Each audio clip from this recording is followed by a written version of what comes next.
नमस्कार. शासन ज्या युट्यूब चॅनल आप सर्वांचं अगदी मनपूर्वक स्वागत आहे. तर आताच्या घडीची सर्वात पूर्वी ब्रेकिंग न्यूज म्हणजे राज्य सरकारी कर्मचारी आले आताची मोठी बातमी. राज्य सरकारी कर्मचारी माहे एप्रिलचे वेतन अदा करण्याबाबत शासनाने निर्गमित त्या संदर्भात एपिसोडच्या माध्यमातून संपूर्ण अपडेट आता पण आहोत. तत्पूर्वी मी आपलं सांगू इच्छितो आपण चॅनलला सबस्क्राईब करायला जे चला आजचे अपडेट सहित चला सुरू करूया.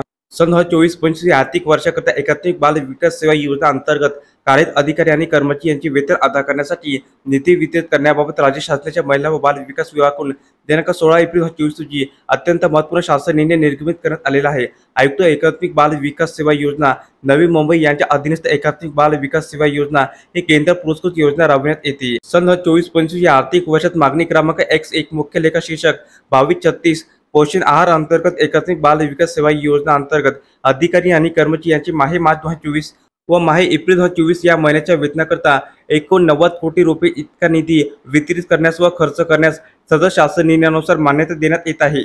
यामध्ये पोषण आहार, विशेष पोषण आहार कार्यक्रम, एकात्मिक बाल विकास सेवा योजना प्रकल्प, अंगणवाडी सेवा वेतन करता एकूण 2250 लक्ष इतका निधी वितरित करण्यात आलेला आहे. तर महाराष्ट्र जिल्हा परिषद पंचायत समिती अधिनियम 1961 च्या कलम 123 व कलम 261 नुसार एकात्मिक बाल विकास सेवा योजना अंतर्गत अंगणवाडी सेवेसाठी जिल्हा परिषदेला आस्थापन अनुदान, सहाय्यक अनुदान वेतन करिता एकूण 6750 लक्ष इतका निधी वितरित करण्यास मान्यता देण्यात येत आहे. सदरचा निधी नियंत्रक अधिकारी म्हणून आयुक्त एकात्मिक बाल विकास सेवा योजना नवी मुंबई हे असणार आहे. तर अशा प्रकारे राज्य सरकारी कर्मचारी वेतन अदा करण्यासंदर्भात अतिशय महत्त्वपूर्ण अपडेट एपिसोडच्या माध्यमातून आपण पाहिली आहे. तर हा व्हिडिओ आपल्याला आवडला असेल तर चॅनलला नक्की सबस्क्राईब करा, कमेंट करा आणि असेच नवनवीन अपडेट मिळण्यासाठी शासन युट्यूब चॅनलला सबस्क्राईब करायला अजिबात विसरू नका. धन्यवाद.